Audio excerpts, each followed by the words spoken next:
video getting recorded as well? Yeah. Okay. For YouTube and everything, and yeah, so Cool. everything's recorded. That can see. Yeah, everybody will get to see the lovely faces. All right, so let's go. Here. You look great, mate. Like a serial killer. All right. Hello, everyone, and welcome to my new show, Hey Nerd, where I interview people in the game industry. I'm your host, Kevin Starr, and today I have brothers Josh and Nathan Pearce, who are making the challenging co-op puzzle platformer Rez Plz. I'm hoping I got names right. Nailed it. All right. And then I see there's another person in the background. That's Rob. He's our sound guy. Yeah. He's not social. That's why he leaves the headphones on.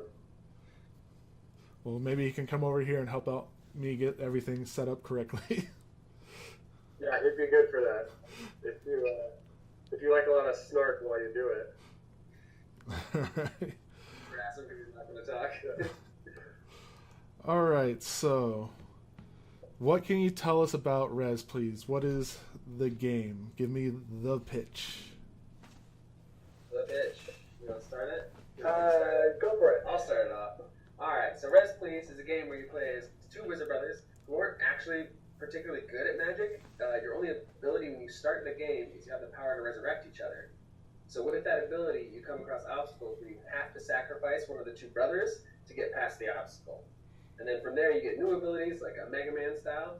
But again, they're not very good at magic, so none of the abilities work the way they're supposed to. So you get telekinesis, but if you move the object for too long, your head explodes, and that kind of thing. So everything's got a catch, basically. Right. Yeah. Co-op, you can also play single player. Released on PC, Xbox, and hopefully Switch. I think that is the one that most people are holding out for. Yeah. That's the one we're hoping for a lot too. Big fans. It's like every game designer's dream just to release something on a Nintendo platform. Definitely. Well, especially also being a co-op too. Well, yeah.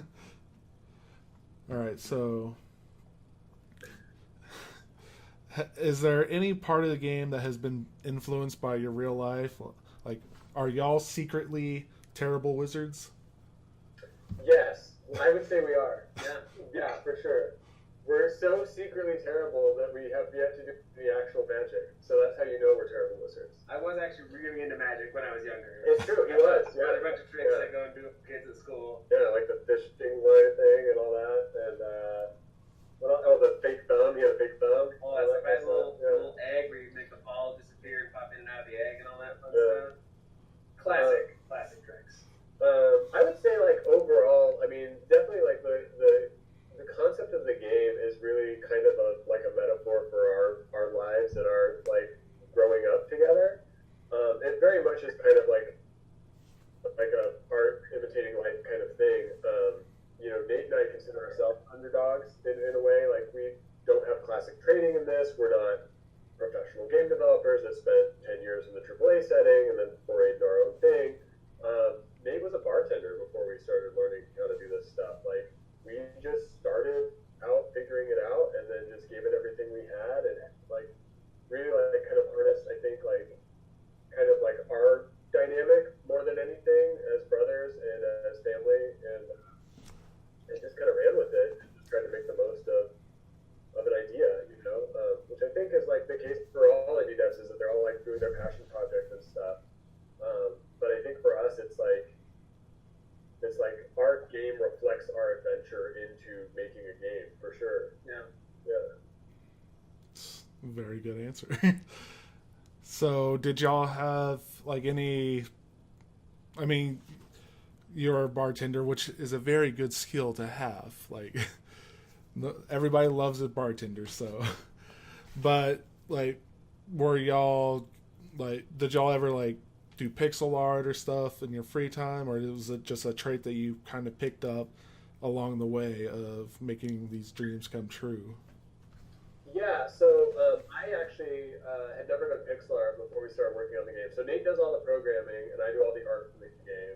And then we work together on all the, like, design stuff.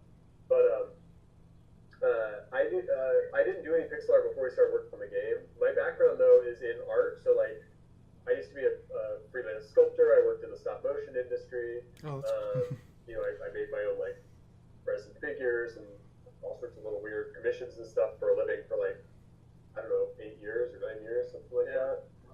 Yeah, for a while. So this was kind of totally different, but kind of the same in a way because I was used to the struggle of, you know, being creative for a living. I always make the joke that like I got tired of making very little money as an artist, so I decided to become a game dev and make money. So that's kind of how it feels sometimes. Is like I definitely shifted into something that's like just a constant commitment that you just hope you see the end of at some point. But yeah, no, just totally self-taught as well. Like I didn't go to art school. I used to be in sales and marketing. Like that was what I did for a living. And then one day I quit my job when the economy kind of tanked, and I had the choice between starting my own like recruiting firm or you know, starting to make like these little figures for a living, and I just started doing that. And I had a house in Arizona. I sold that, moved back to Oregon, and started living with my brother, doing art in his living room, and just kind of keeping the wheels on till today, really. Yeah, kind of, yeah. Yeah, and I didn't have any programming background except for one programming course in high school, and then I never picked up programming again.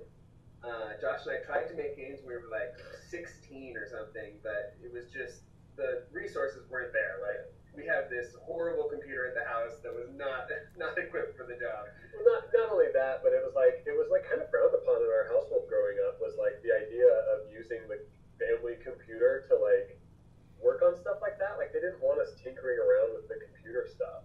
Yeah. So like it was kind of discouraged for us growing up, and then of course it definitely wasn't as accessible. So we did a lot of stuff on paper. Like we were like, oh, we'll just design everything on paper, you know. And then that was just kind of the failure to launch of being a kid and having lofty ideas. Yeah, made a couple board games. Yeah, we did make a lot of board games. Yeah, that's awesome. I always liked the idea, but like now it's like a viable option, you know. Like it's accessible, you know, to get in there and tinker around with stuff. So that's pretty cool. I can definitely relate on the putting everything down on paper aspect. I remember coming up with my own Mega Man X bosses and just like drawing them out like, oh yeah, this is Rockin' Raptor or something like that. Yeah.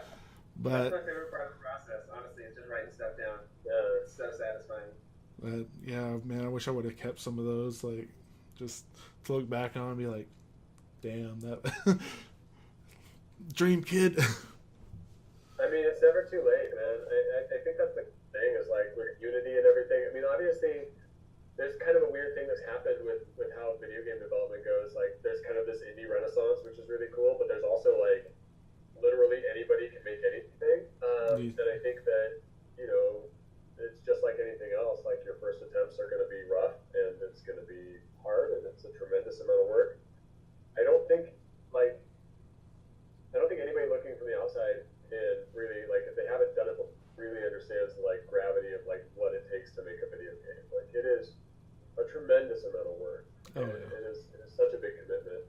I describe video game development as like trying to fill a well with pebbles and never hearing them hit the bottom. Like you're just like, one day this well will be full. I don't know what that is, but I'll keep dropping pebbles in there and hopefully before I die. Kind of how it feels sometimes, but it's at least an option. It's like, I mean, I don't know if that's a good pitch or a bad pitch for getting into it all depends on scope. Like if you're starting out, you just keep your scope small, you keep your well short, and then as you get better and learn more things, get more efficient, make games, then you can start making deeper and deeper wells.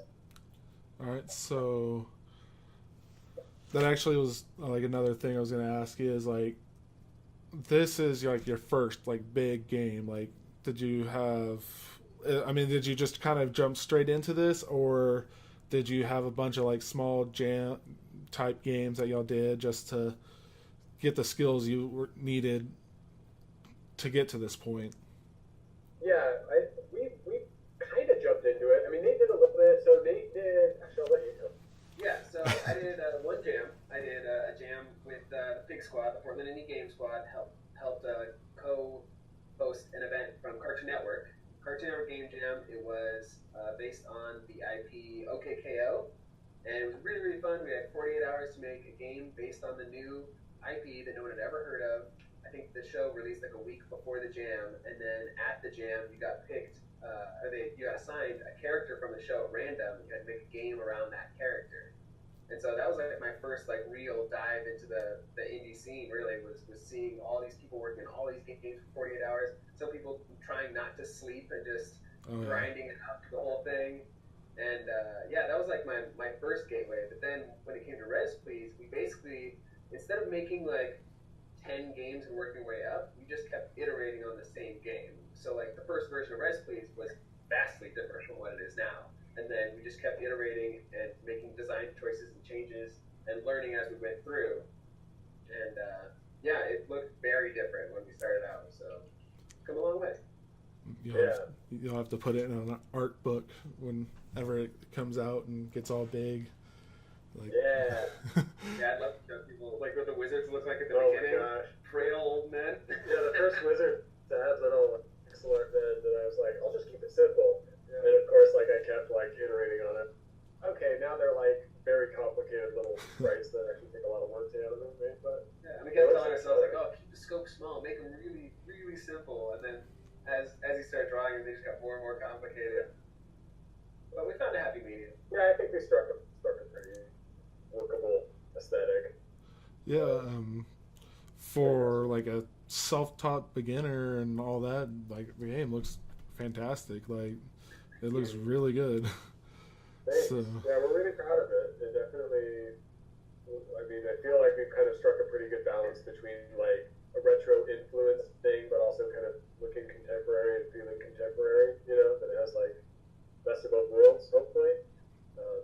Because we definitely were trying to strike kind of a compromise between what games looked like then and what they can look like now, Yeah. And tough thing about being retro is if you go too retro, you start to look like a lot of other things, and we wanted our game to have a very distinct look to it. Yeah. So we kind of had to work our way up a little bit. But, yeah. Not bad. Also, I'm not just like looking at nothing over here. There's a dog. Yeah. This is my dog, Franklin. My dog is somewhere. Franklin. Come here. He looks like a scrappy dude. You got a little Here's there too? Yeah. my Oh, look at that. good old Gizmo. Gizmo. So cute. Is that Corgi and something else? Corgi. Just Straight up Corgi, just a shaggy Corgi? Yep. Cute. Yep, he's a menace. Is he? Yeah, he's due to some traumas when he was littler, he's kind of got a aggression problem against other dogs, so like it can't really do much with him except play with him here. Yeah, Franklin has an aggression problem with cars. Yeah. So the fight he cannot win. He wants to go through the cars. It's kind of a huge liability for me. Yeah, like They're fun. but we gotta love them even though they're insane. Now, Yeah, exactly. don't y'all have some other dogs too, or? We have another dog. Yeah, She's she's real lazy. will not get up. She's, Yeah. 9 years old. She's black lab. She's super sweet, but Let's she's see if I not. can do this. Maybe that's all. Yeah, there That she little is. black lump in the corner there, that's phenomenal. Yeah, because I remember on your Twitter there being like 2 dogs playing around, and Yeah. We love having the office and having the office dogs. That's like a big highlight of working together. Is just being able to get the dogs together and hang out with them all day. Yeah, even if we eventually move to like a official office space, it's got to be dog friendly Yeah. because we're not gonna leave the dogs home. you're gonna have the puppy room for when everything gets too stressful. Go in the puppy Yeah, room. exactly. Yeah. Climbing there from the dog snuggles. Yeah. Right. Dogs are tight. So much better than cats. I don't want to anger the internet. Yeah, I was gonna say on the internet, those are fighting words. I'm just joking. It's sarcasm. No, I get it. My girlfriend's a cat person, and I'm like, they're fun, but they're not dogs. All right. It's all right. All right. So what is your opinion on like the whole empowerment fantasy of video games, where people put themselves in the role of the characters they're playing? Like some people, when they're playing God of War, they're like, "Yes, I feel myself as Kratos." But with your game, I mean, there's obviously a good influence of y'all's relationship into these characters. Do you feel like that kind of takes away from that fantasy, or maybe just helps define it for others? Yeah, I mean, I think it was a really intentional decision made. We really backed that the characters aren't supposed to be superpowered. I think that I mean, definitely, if you're coming up the game with like an empowerment fantasy, I think that you're going to have to look for the adventure less than the result of the story, because it's really about making the most of a bad situation. So to me, like, the empowerment comes with the solution to the problem, not so much with like the innate skills you get as like a hero of the story. This is not a traditional like hero's journey story, in the sense that they're almost the entire plot is driven by the reluctance to the call. So they're not trying to save the day. They don't think that they're heroes. I think it kind of will resonate with people in that you know, you're not. It's not escapism for this game in some ways. Like it's about like identifying with like the human flaws of characters and enjoying the concept of like solving these problems along with them. So I think that's where the empowerment is going to come into play, less than like I can throw lightning bolts and just kill guys all over the place. You know, I definitely think that it's a different kind of empowerment. Yeah, more of the appeal is really in the like the comical mishaps that they get into, just kind of following the journey for the story, not necessarily for the power. Yeah, it's definitely a comedy of errors too. Like it's designed to be like a very like kind of just one out of the frying pan into the fire kind of situation. Right. Main character. That's a good question. Thank you.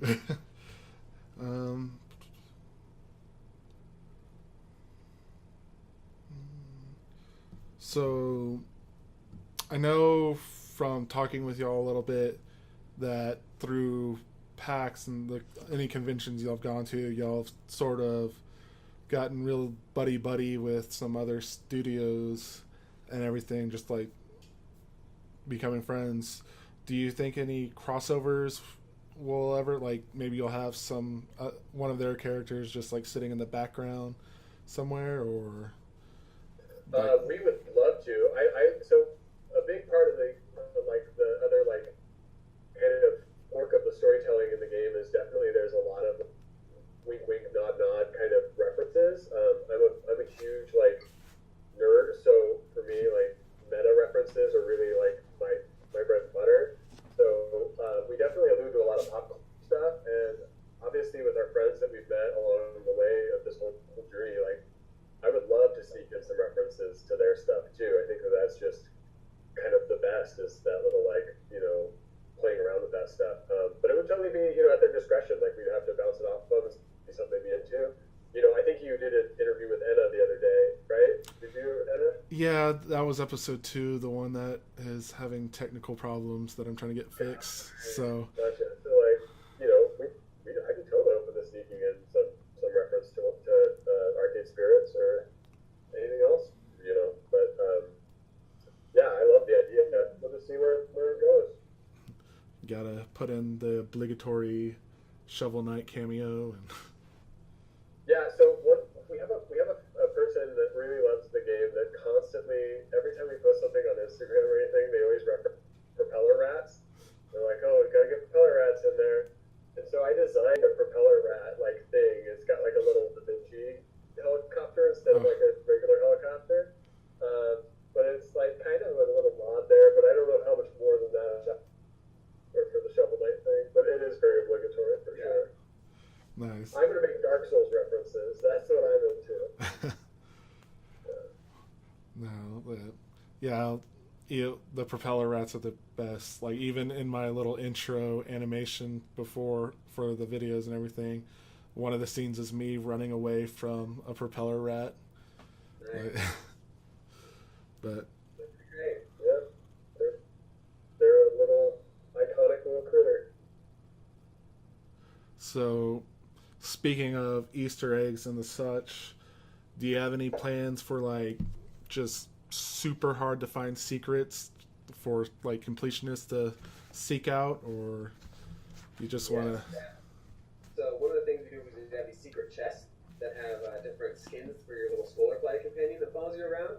And the goal is to put one of those chests in every single level because we love secret stuff. And so naturally, once you get towards the end of the game, there's going to be some that are in really obnoxiously hard to get spots. Yeah, and they won't necessarily just have skins in them either, but they're going to have like secret things in them for sure. That'll mostly be cosmetic for the game. Yeah. I just can't wait. I always love finding those. Yeah, we'll have plenty of little secrets. Don't worry, Just- lots of secret stuff for you. Just Leave no stone unturned. make it super hard like Arkham Asylum did, where it's not found for years until I'd love to have that problem. I feel like people are so happy with it. It's just crazy. I watch these videos of people finding these secret things. I'm like, how did you figure that out? Or like these hacks for Grand Theft Auto and stuff. I'm like, that doesn't make any sense. Enter the garage 5 times, turn 3 degrees to the left, Yeah. and then you have a Ferrari. What? How did you stumble across that? Oh. I don't know. But yeah, we're into that for sure. Yeah. It's gonna be great. So. Yep. So with Rez Plz, was there ever any plans for the game to be different than, like in a different genre than a platformer? Or was it always just set out like, yes, this is the best way to make this game? I think it was always a platformer. Yeah, because the first mechanic we really came up with was the spike pit, where you have to sacrifice the one brother to make a platform out of their body on the spikes. And so with that, it kind of lends itself to have to be a platformer at that point. And I love the platformer genre. Like, I just devoured Celeste. So, like, making a platformer has always been, like, a dream. I still have yet to play Celeste. Like, I'm waiting for my copy from Limited Run Games to come in. Because I wanted to wait until it was on physical to get it, and it's been a really long and hard wait. Just wait till you play it. It's so hard, but it's so good. See, I played the original Celeste, the Pico 8 version, and yeah, it's not easy. Like, Pico 8 version's in the game. yeah, I heard about that. It was like some Easter egg that like takes like 4 rooms or something just to unlock, or Yeah, it's cool. but It's really neat nod to Pico 8. well, there you go. You can sneak in the old original versions of the brothers. Yeah, we're gonna take it Pico de Gallo mode. Ours. The characters are replaced with tomatoes. They fight onions. Write this down, somebody. Well, being down here in Texas, people are going to eat it up because we got strong Tex-Mex Mexican culture down here. So Yeah, amazing Mexican food when we're down there. Yeah, there was some really bomb Mexican food out there. Yeah. yeah. Did you eat anywhere else or just Mexican or? I feel like we're like a ramen place or something. Yeah, we went to a really good ramen place, a kind of random football thing that was actually really legit, but it was just totally random. But other than that, I mean, we eat mostly Mexican food, like as like a Pearce tribe, like that is what we do growing up. Like that was every time we ate out. Like when we go see our parents, like then we go to Mexican food for dinner. Like every time, like it is always Mexican food. So like we eat a lot of Mexican food. Salsa is 3/4 of my food pyramid. Yeah. Nothing wrong with it. Right? Other people are just jealous that they don't have salsa like that. Right? Sure, he makes really good salsa too. Yeah. Nice. All right. So, well, I mean, actually, that was going to be one of my questions was how did you enjoy Texas and eat anything amazing? But you, or at least answered the second half of that question. I liked Texas a lot. Really? Yeah. Texas, Really cool. Like we walked that whole thing basically. I think we walked like pretty much all day. Like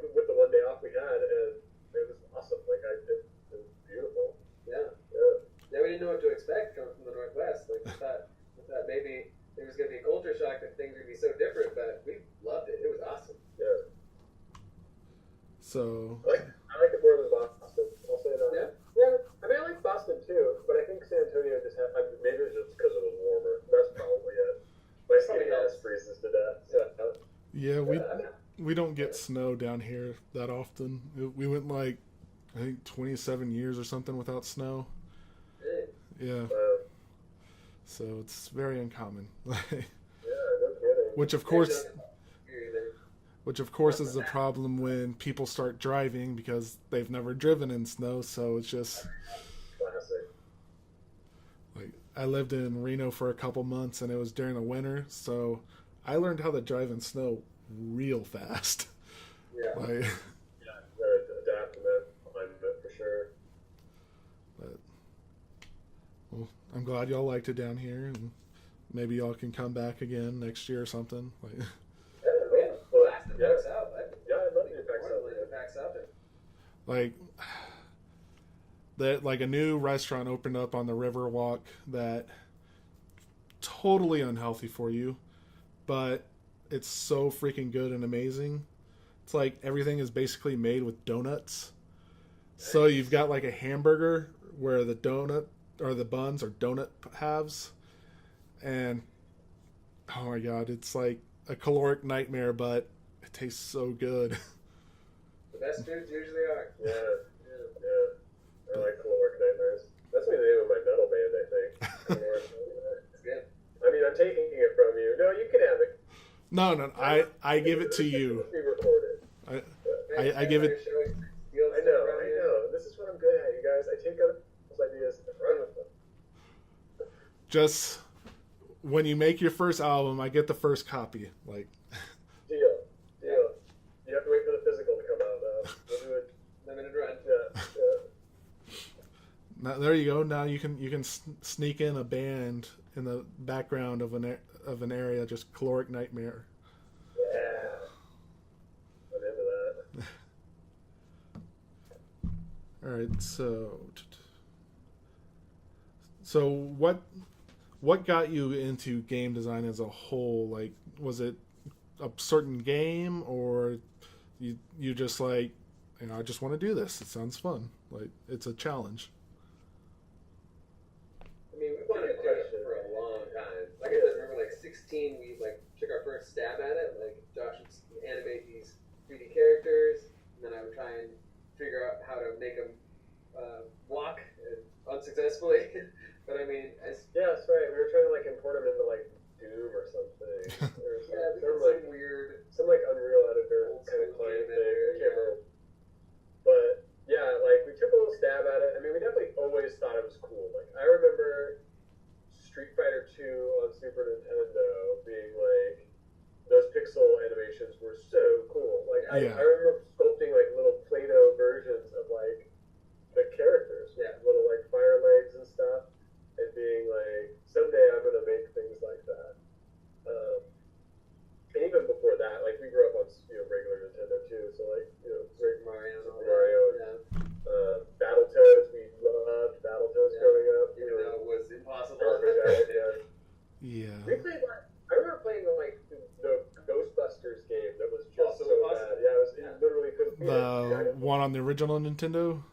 Yeah. Yeah, we never You go through the flights of stairs. Some top, and the marshmallow guy would try to figure out what you were I supposed to still do. don't know. Yeah. We never beat it. We got the marshmallow guy and then just died every time. But So, mentioned it in the comments how stupid we are for not being able to push Ghostbusters when we were 7 or whatever. That's how stupid we are. That's killed me. such noobs, man. Like that. I know, right? Beat Sekiro, but can't beat freaking. Yeah. Can we talk about Sekiro for a second? Go ahead. That's all I have to do is talk No, about Sekiro. go ahead. Talk about what do you have to say about it? First of all, it's a great game. It's great. And I'm sorry if people aren't good at it. You're not supposed to be, I don't think. Speaking of picking I'm fights, not good at it. I got better at it. But I think that it's the type of game that's designed to make you feel satisfaction when you finally complete something. And that's discouraging, I think, in this day and age where a lot of stuff just, you kind of play it for the journey and you play it to finish it. And, I don't think it would be the same game if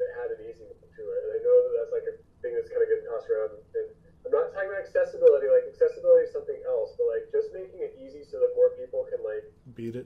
Finished it, I don't think is necessarily the point of a Souls-like game, and especially a From Software game, I guess specifically. Like they've done a really good job of branding themselves as that kind of game for challenging people. It's not about being an elite gamer or anything like that. Like that satisfaction you get from like beating the game as they intended it, it's like different than any other game I've ever played. Like it's just different, and I think they market it as such. Like it's just not for everybody. Like if you don't want to play a game that's going to make you want to break your controller, then there's other games out there. Like I don't know. Like I think that's okay. You know, like when we marketed our game, like we had to decide like what the difficult level of game like are going to be. You know, how prohibitive was it going to be to play it at certain levels and stuff. You know, and like those are just conscious decisions that the developers make, and I think that it's a cool game for what it is. Like it's a really successful version of what they set out to do with it. Yeah. For sure. Very, very fun.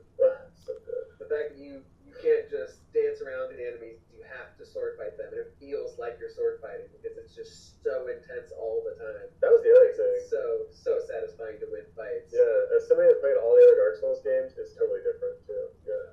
Yeah, that's one of like the biggest complaints I saw from somebody.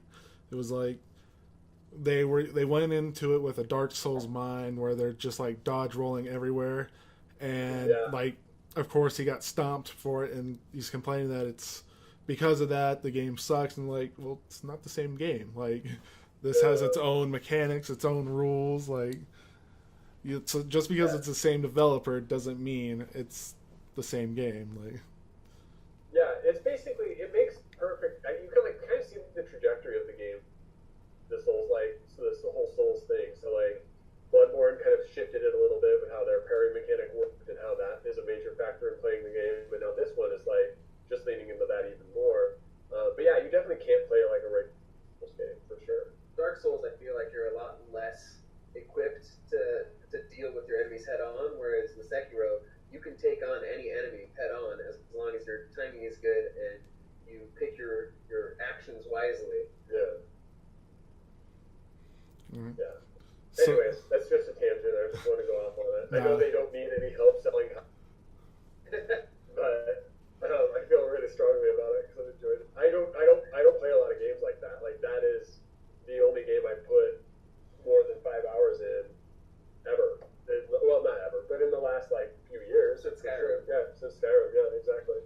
So there's gonna be like a lot of influence from Sekiro in Rez Plz, like not necessarily like how it plays, but just like the mentality of how to progress.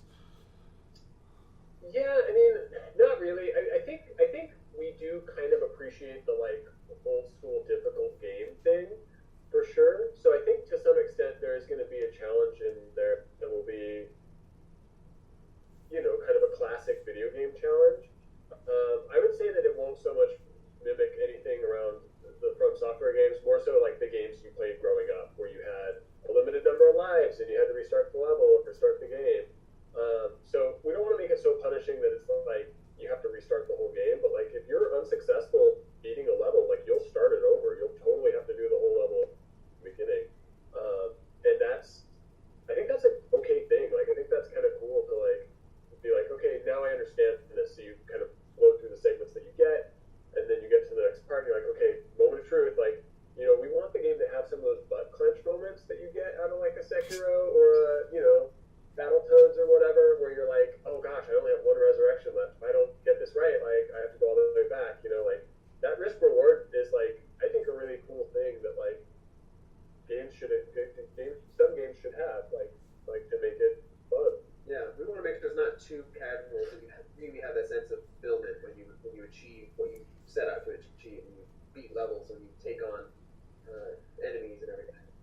Yeah, and I don't even know, like, the term casual has kind of got some interesting connotations around it, but it's definitely like, I think we're setting out to make something that gives you a sense of accomplishment for sure. Like we want people to feel like they've accomplished something by beating the game. Mm-hmm. And that might not be everybody's version of that, but we'll, you know. So, how do you, like, for your own personal, like, game design philosophy, how do you approach stuff like tutorials? Like, because, I mean, one of the biggest drawbacks, I think, with modern gaming these days is that the tutorials kind of slow down everything, because it'll, like, just a full-on stop to just tell you, oh yeah, press forward on the control stick to move forward. And it's like, I don't really need to be taught this. It's kind of obvious. Like, so, like, what is your take on it? That's probably not good. What's happened there? Y'all are all frozen That up. can't be good. Shoot. Y'all are Some technical difficulties. I think we lost you. Can you still hear us? Sorry. I can hear you, but you're like, you're frozen. No, he's still talking. Did we screw it up? That was me screwed up. Let's see if we can connect here. Is that connecting? No, that turned it off. There we go. Okay, I fixed it. All right. Sorry. Wait, can we hear him now? Hello? Can you hear me? No, I can't hear him. Where'd the sound go, Kevin? Hello? Yeah, Fix the Discord settings. Should I leave the call and call you back? Sorry, one sec. I'll get to the bottom of this.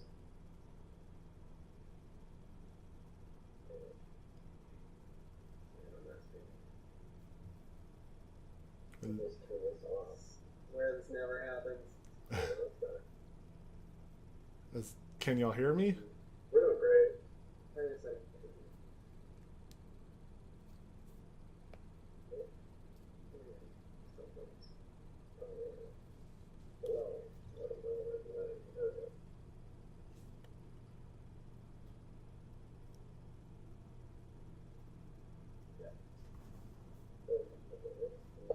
There we go.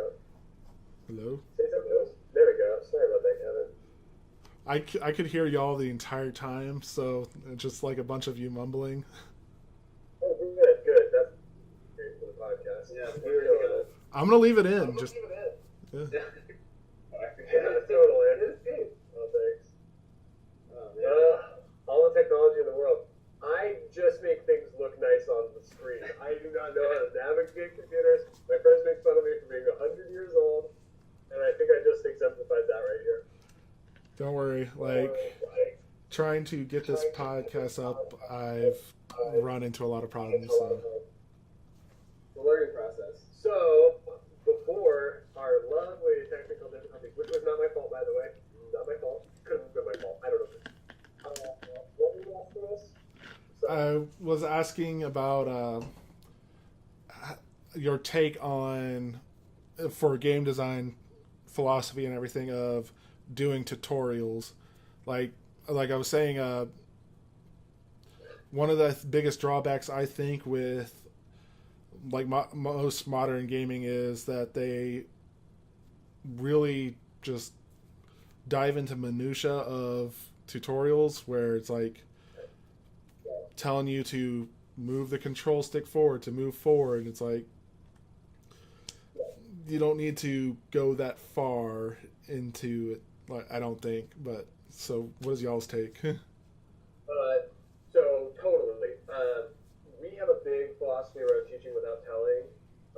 So you mentioned Mega Man 10 earlier. Mega Man 10 is like classically considered one of the best examples of teaching without telling for an intro level, right? There's a really great YouTube video. I wish I could think who does that. The sequelitis one? Yeah, we'll hunt it down, and then I'll send you the link, and it'll be down below. Is that a thing that we...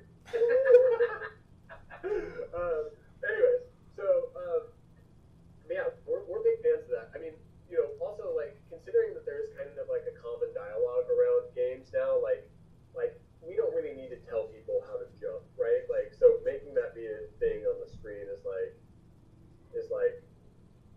kind of redundant, and also, like, we respect our players enough to, like, know that they'll chew some of this stuff. And also, like, there's a sense of discovery with every little thing along the way. So, like, the more you leave up to the player to figure out, the more you're empowering them to understand your game. It's kind of the difference between somebody, like, telling you something and you learning it. Like you can have something, you have to have something repeated at you many more times before you understand it, versus just figuring it out for yourself and then being like, oh, the A button does this or the B button does that, you know, like. So I think that's like overall kind of our philosophy around that, is that we want to lean more towards the teaching without telling. But that also comes at a limit, because you still want your players to feel like the game's intuitive and that they understand some of the more unique aspects of the game. So, for example, we have a alley-oop mechanic where one of the players crouches down, puts his little hands like this, and the other player can run up and get boosted up. That's a hard one to explain with just making it be like, just press a button and then he looks like he's taking a boost, and then you have to be like, okay, what do I... So, you know, we kind of have to like explain that a little bit. We did kind of a clever, like, I think a clever way of doing it, where we kind of told it through the narrative, so you see it ahead of time, and then later you repeat it for yourself. But, yeah, you know. The big thing that I've found with tutorials is when you're designing, you can actually sort out a lot of that through testing. You can just start out with as few tutorials as you think are necessary, and then when someone gets stuck, that probably means you need to add some sort of tutorial. And what you can do is you can start out with like a simple, like, teaching without telling mechanism to try and help encourage them through figuring it out. And if they don't figure it out still, then you just put in a full-fledged tutorial for that particular mechanic. But you can sort out a lot of that through testing. It's just starting with nothing and working your way up. Just, you gotta tinker with everything. You play with this sit-stand desk. You're gonna knock out the camera again. Sorry. I drink a lot of coffee today, and I've been sitting for a long time, so I'm getting a little fidgety. I'm sorry about that. He's used to it. You guys aren't, so I'm trying to get everybody up. Okay, we'll get him a fidget spinner. He'll do better next time. Yeah, some of those shoes with the wheels and the heels. Just skating around the room. Yeah, that's a fidget spinner. All right, so what's the first game you guys remember playing? The first game I remember playing? Galaga? Probably Galaga. Yeah. Our mom actually showed us the trick to get the extra man. Remember, there's like the trick? Dang it. No, it's going to be one of those things that people are going to teach us for being weirds. In Galaga, there's a thing. Galaga, you know, left and right shooter. You could like die in the fourth level at a certain spot, but you had to like you had to kill everything else up into that point or something. If you died, you'd have an extra man that would attach himself to your ship, and then you get the two ships. You know what I'm talking about? Yeah. Man? That's the thing, right? Like, yeah. Remember that? I mean, honestly, I don't remember that. that. No, I remember the second ship, but I don't remember 32 years or something. Looked at that game? Yeah. 30 years? 30 years. 30 years. Almost 30 years, probably. Yeah. But, yeah. No, not 30. Yeah, whatever. Something like that. Long time. It's been a long time. That game's very old. I'm old also. Yeah. I'm older than I look. We had the gamepad where you could do slow motion, where basically pause and unpause the game. Yeah. That was dope. It was the only way we could get deep into that game. It's so hard. I'll tell you, one of my favorite games growing up was Rivers. So, Yeah. love Right. Rivers and Ransom. Also Bubble Bobble, which I think we have the Yes. right over there. I was trying to, I was like, I thought it was Toe Jam and Earl at first. Yeah, no, Bubble. We got this really cool picture after game, like a classic, you know, like find it at Goodwill kind of painting of a landscape, but then it's got like the bubble bobbles, Super fun. Bubble Bob in it, like kind of paint. That was really cool. And then we have a mountain range that it's just the Cubert. Oh, Cubert on top. Yeah. Oh, rock and roll racing too. That was a big. Oh yeah. which game?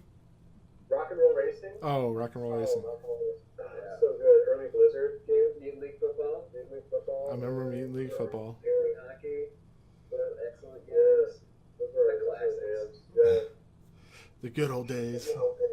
You know, but it's funny because we had some real blind spots growing up. We didn't grow up with Zelda. We didn't play Zelda at all, kids.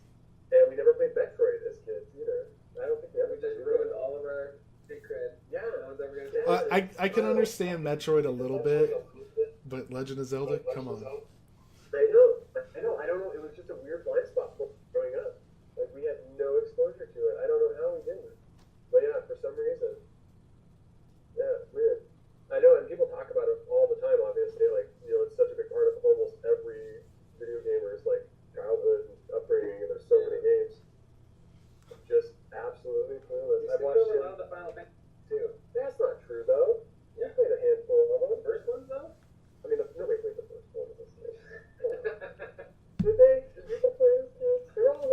didn't play Final Fantasy until 7, so Yeah, I think we started with 7, maybe 6. I played Chrono Trigger. That's true. Chrono Trigger was awesome. Chrono Trigger was good. I was always more into. Well, I didn't have a Super Nintendo until I was in high school, but I had a lot of friends with them, so I played mostly platformers like Donkey Kong Country and. Yep. Yeah. But That was a great game. That was a great game. it was They're making a new one of those. They're making a new one. Sure. somebody's got to be making one. But yeah, Retro is working on Metroid Prime 4. I think our burritos are here. Alright, come get her. Sorry. Here, I'll shut the door. Exile the beast. We are done with them. Super professional. We work from home, by the way. What? We work from home, so Oh. Nate's wife just got home. Yeah, that's my house. That's all good. That's what you do when you want to be developers starting out with no money. Yeah. You make sacrifices and you try to make yourself a little room. Yeah, my PC setup actually used to be in the living room. Because I just didn't have a room. Alright, I put my computer behind the couch. Yeah, I've got like a small 1-bedroom apartment, so everything's in my living room. Yeah, That's what you gotta do. Yeah, absolutely. Right behind the curtain and my dog's butt is my kitchen, so Oh, nice, nice. You don't want to steal your family recipes? Is that what's going on? Yeah, it's the family chili recipe back there. What's behind this? no, that's just the opium den. So Oh, nice, nice. I heard good things. yeah, every place in Texas has one, so don't believe any lies. Is that what they're known for out there? Yeah. Opium? Tex-Mex and opium. Tex-Mex and opium. That should be on the sign when you come into town. So, what are your own personal influences for the stuff you create? Like Our own personal what? I'm sorry, you cut out. your own personal influences for the things you create. That's a good question. I'm gonna let Nate start this one. I'm gonna get one in for me. So for me, being a programmer, I take a lot of influences from my favorite platforming games. So like when I was coming into it, I wanted our game to have puzzles, obviously, but I didn't want it to feel too much like a puzzle platformer because I feel like a lot of times puzzle platformers make you move really slowly. I wanted it to feel action-packed. And so like I wanted it to have puzzles but play a little bit more like Super Meat Boy. So like you're a little bit faster, you can jump off the walls and stuff like that. I wanted to make it feel really engaging. And so all the really action-packed platformers are big for me. And Super Mario, obviously, just because it was my first experience with. Yeah. So I guess I think that answers the question. As Doc walks away, right on his turn. I'll be back. Get the dogs. Yeah. So, is there anything outside of gaming that maybe influences you, like comics, movies, stuff, or just even art in general? Like, what's funny about that is I really love parkour, and I wish I put more parkour in the game. But being that it's not an action game, that's more focused on platforming, it would be a lot of work towards a goal that doesn't really fit the theme. Maybe one of these days I'll try and get in there, but I do also love superheroes. I watch basically anything that has a superhero. He really does, you guys. I don't blame you. I do the same. I mean, everything. I've seen every episode of Supergirl. Yeah. I've seen every episode of Supergirl. Yes. See, Kevin gets me. You know what? And I say it with. It sounds like I'm mental. I'm just emphasizing how impressive. I am so behind. I just watched the most recent Avengers movie. Not Endgame. Like the Avengers. Oh yeah. Yeah, Infinity Wars or whatever. I just watched that like 2 weeks ago. I was like, oh, finally I know what's going on a little bit. I just thought that Captain Marvel on the other hand was amazing. Yeah, you like that. Yeah. Did you go see Shazam yet? No, not yet. I want to though. It's pretty good. Like it's really funny. He's got a lot of heart. Nice. Yeah, it makes fun of me because I love trailers.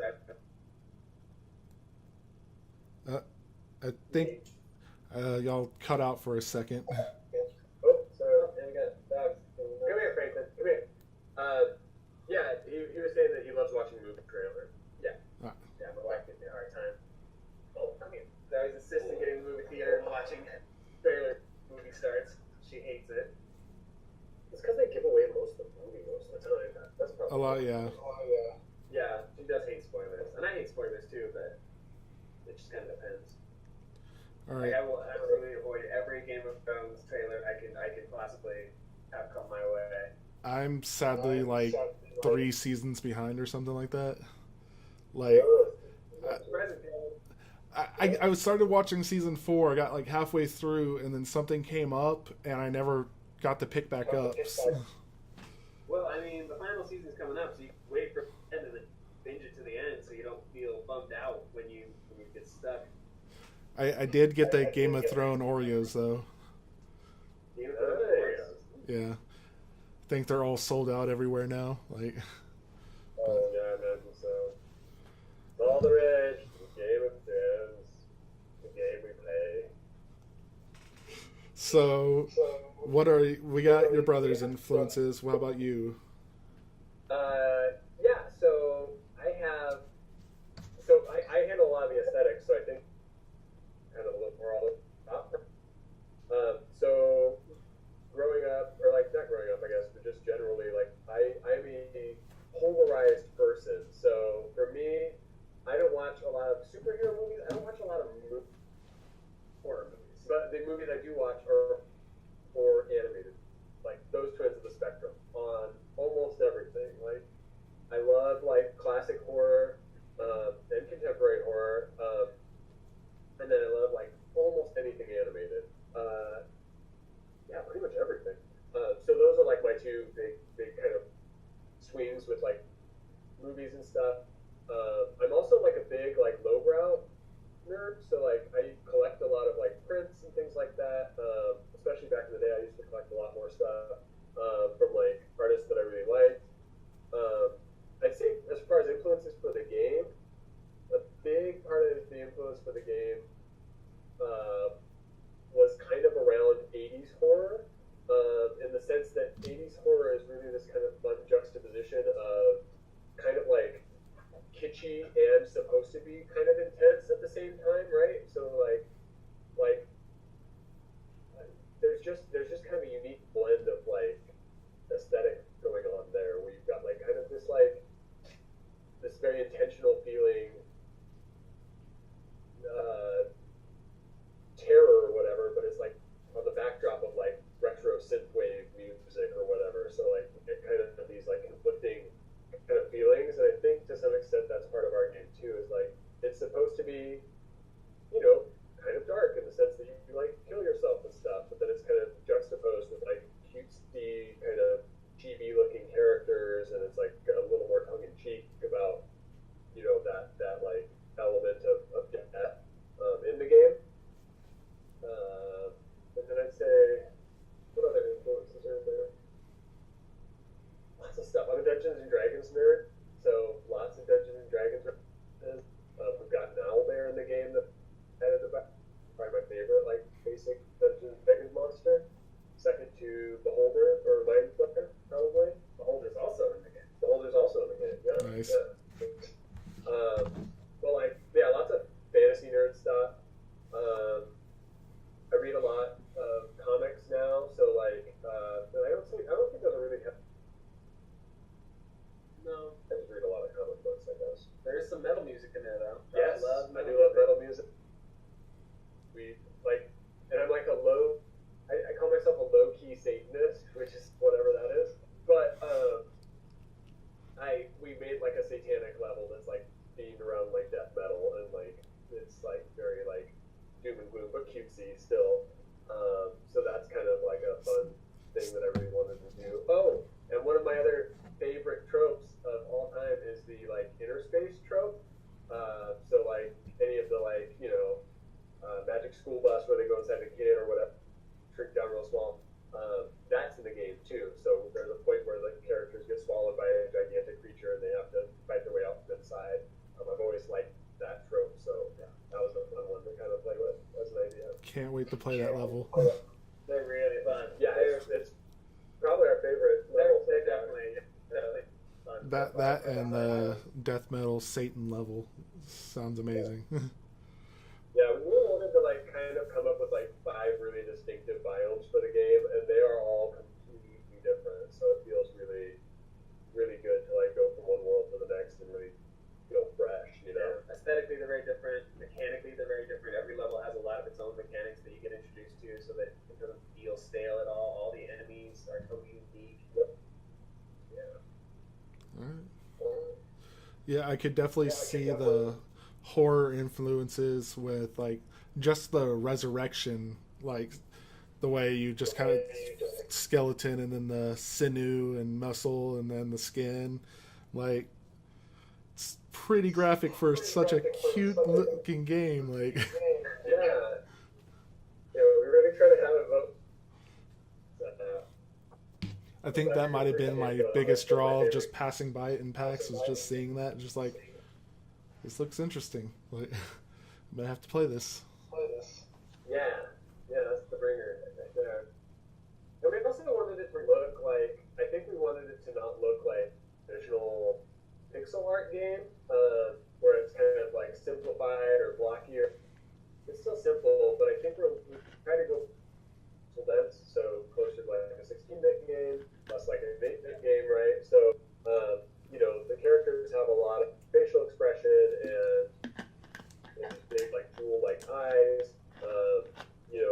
We definitely wanted the game to have a distinctive aesthetic, even for a pixel art game, because I feel like Nate said, if you kind of get to a point where they all kind of look the same, you got to be careful about that. So, we really wanted ours to have, like, kind of a distinct look around it. And I think we had some success with that. I don't know. You tell us, people. Tell me, America. The game of thrones. So, going back to the influences, you had mentioned parkour, and I remember from talks that, I can't remember who it is, but one of y'all is basically a ninja. Yeah. That'd be me, yeah. Black belt taekwondo.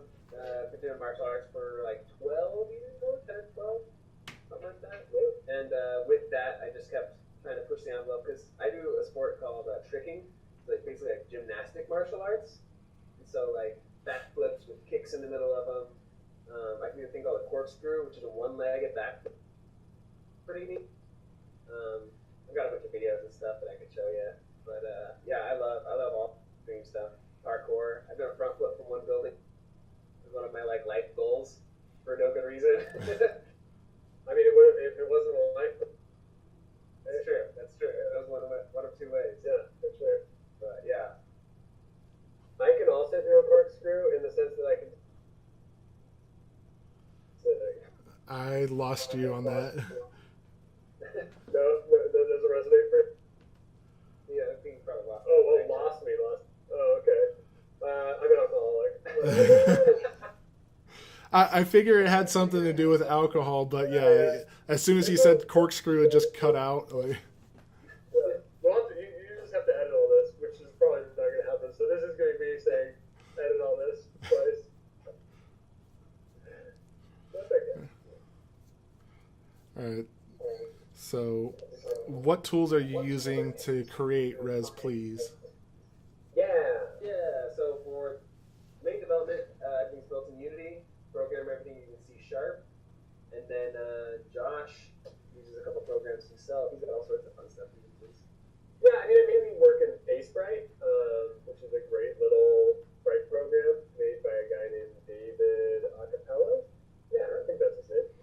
It's amazing. It's so great. I can't recommend it enough if you're looking to get into Sprite work. It's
brought to you by Subway.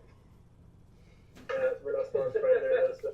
I've got core water, so There you go. Yeah, product placement. Yeah, Bring in those paychecks any day now.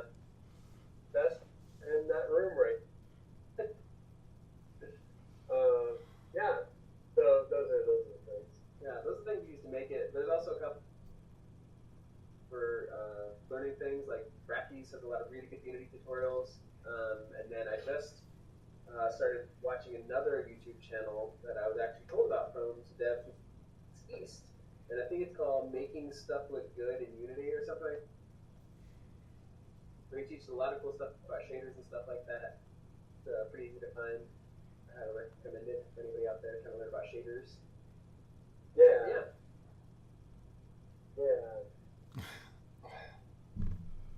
okay. So, if you can make a game in any franchise, what would it be, and how would the game play? Good question. I mean, like I think one of our dream ones is a Souls-like game, or like a Dark Souls game. Kind of believe.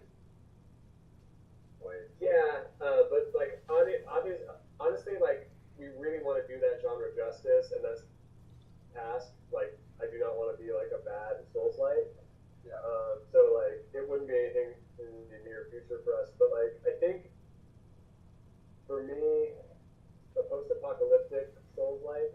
Yep. Yeah, I really like the post-apocalyptic thing, but it wouldn't be an apocalypse in the future. It would be like in like the 80s. So there's like remnants of the 80s, and then you have to survive. I like the bleak thing of like that. I don't know. I think that's where I am on that. Yeah. I also, just because I fell in love with Celeste so much, now I want to make just a really hardcore, difficult 2D platformer with just an obnoxious number of mobility abilities. It's definitely one of those things I've always wanted to make. I'm trying to think of another franchise that I really do like. It doesn't have to be a video game franchise, so open to Yeah, anything. I'm thinking it's like maybe like Mistborn. I'd like to make a Mistborn game. All the intrigue around that magic thing for that book. That'd be really cool. Mistborn game would be.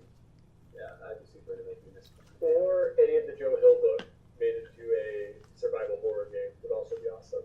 Like a Nosferatu game would be so good. Yeah. That'd be pretty cool. I'd also be super into making a superhero game, like an Avengers game. Pretty fun for me. I'd be really into that. Yeah. Could be like the old X-Men arcade. There we go. Yeah. Go back to that. Yeah. Was Lord Namor in one? Namor was in one of the beat 'em up games. I don't think it was the X-Men one. I think it was a different one. There was one of those that had Namor. He's like Aquaman, but he's not. Sure. I won't hear this, guys. This is how we roll. This train stops at a lot of stations. Jump tracks. All right.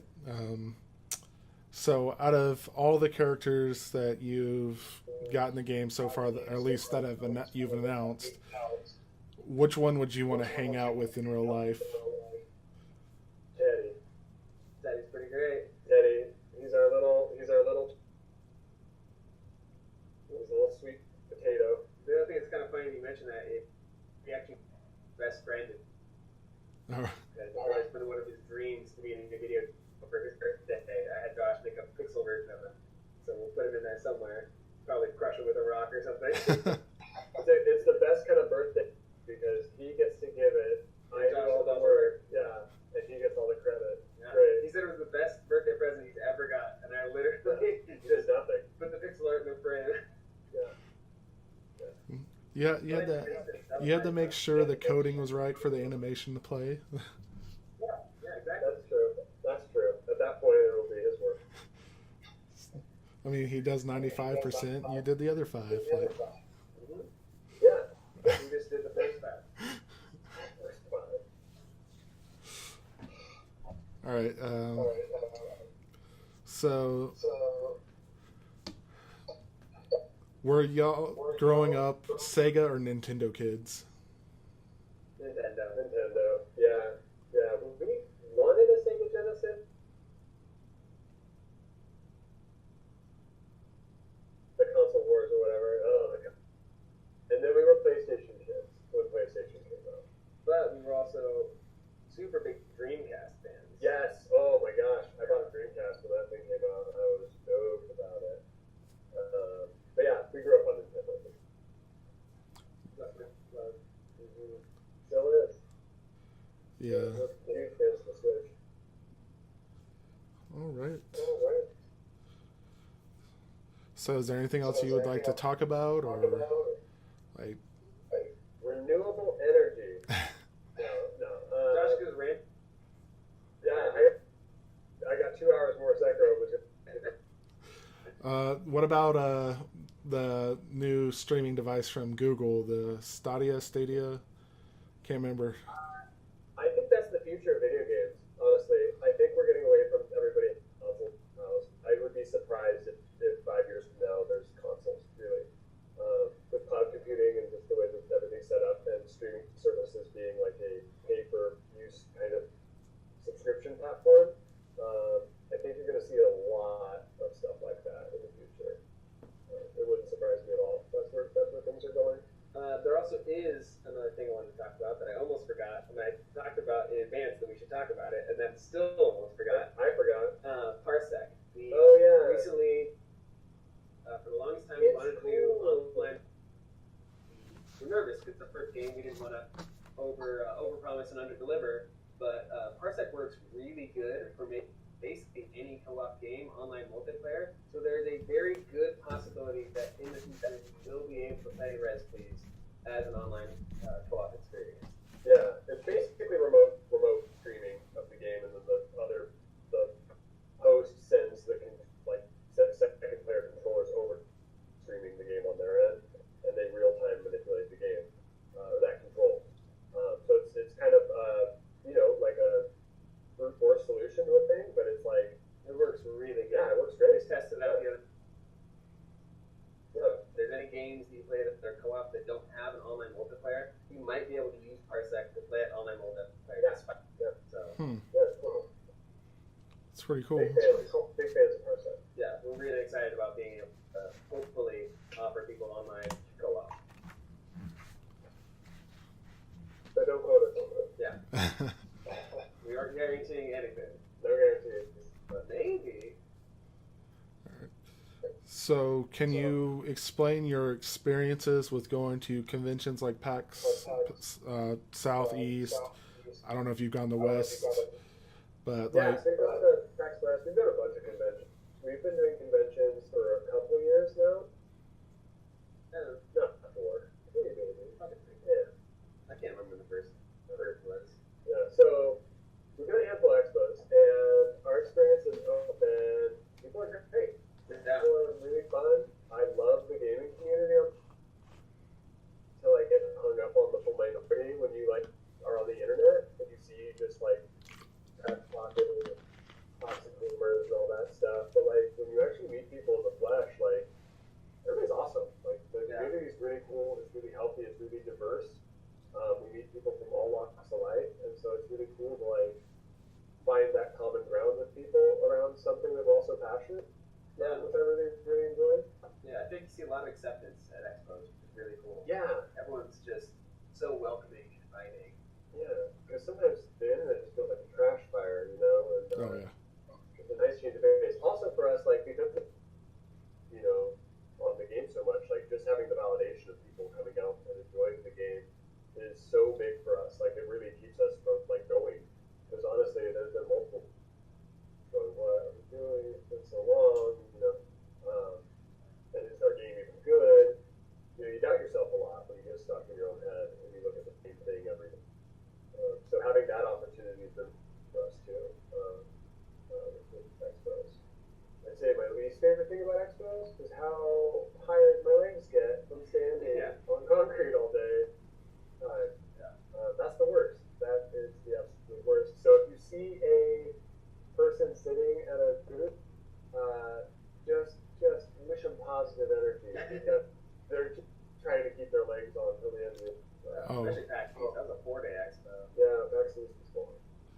I I don't blame any devs sitting down to take a little rest when they can. Like, I mean, just walking the convention, it's exhausting. So I can't imagine standing there all day doing the same pitch 50 times. Like, it's gotta be. That has to take it out of you. Yeah, I mean, it's interesting because like for us, it is the same pitch over and over. I think we keep up our energy for that part of it. More so just the fatigue of like just being on your feet. It's just a long day. It's just a long day, and then you go out at night, well rested, and travel, and all that stuff. So it's a young man's game. We're old parts. PAX East was pretty great though because we showcased with Indie Mega Booth and they had a chill lounge where they had like all these chairs and like stuff you could sit on and relax on, and so like we would take turns going over there and like little place just to relax. Because normally like even if you do have chairs in expo, you have little junky fold out chairs. Yeah. It's not exactly the most comfortable thing to like finally kick your feet up, but that was definitely a really nice feature of Indie Mega Booth. Yeah, I really wish. I'm really hoping that Indie Mega Booth comes down to PAX South one of these years, at least sometime soon. Because I think will. I mean, with these expos grow from year to year, so it's only a matter of time before PAX South big enough that they can't not show up. Yeah. I think the trickiest thing with PAX South is because there's no the Mega Booth presence doesn't feel as like it's like. The Mega Booth presence would be bigger than a lot of the other at PAX South because there isn't so much of that heavy AAA. So I think PAX South is the best indie dev show probably. Yeah, that's the Axis for sure. Like, that's got the strongest indie developer representation. That's kind of what I tell people when describing South is that it's a lot bigger on the indie front than the other PAXs. Yeah, we definitely noticed that one. Which is nice. I like that. You don't feel like such a small fish in the big pond, you know? Yeah. And I feel like people are there more so to like enjoy your thing than just run over to the court and stay in the line for 2 days straight or whatever they're doing. Yeah.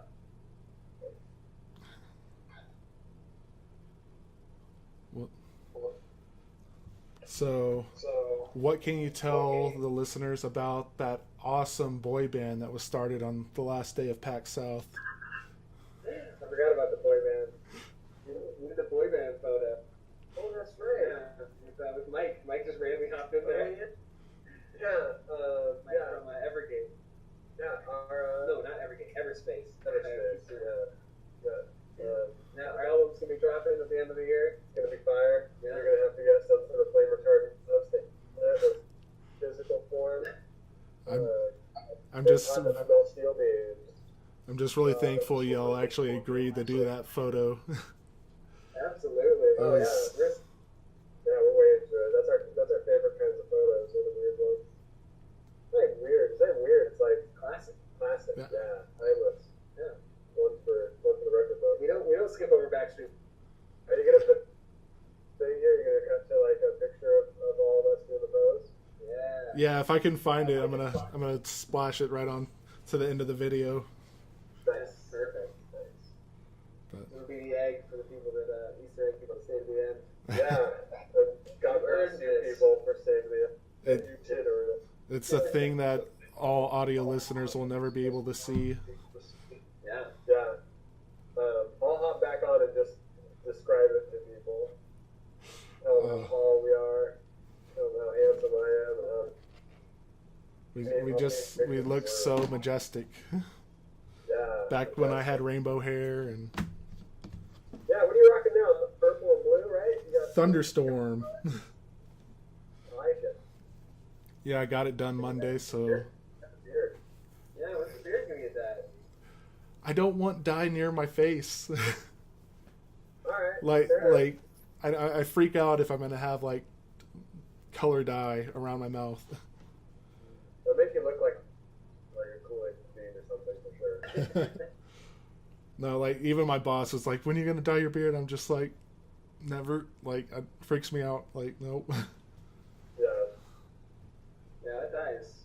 Like, I know I would end up swallowing some of it. I already know that's my luck. It's like. Just after the 100,000 hospital bill. Yeah, that'll really force some character in you too. It's all trials by tribulation. Yeah. Success comes from struggle. Yeah. And you haven't struggled enough to have dye poisoning yet.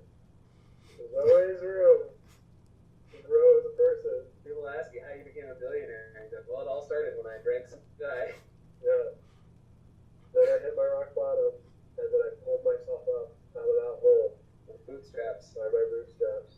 Like, Well, these are definitely things I'm going to have to think about for the next time I go get my hair done. yeah, just think about that next time you get hit. How much money am I going to get if I accidentally swallow this dye? Yeah, just play that out in your head. That's what we do every day. That's what we do. We just play it out. And then what would happen if, and then you try to make it fit again. That's it. That's the game. So, how much longer do you think it's going to take before you actually get to finish it up? And So what are we on right now? We're in April.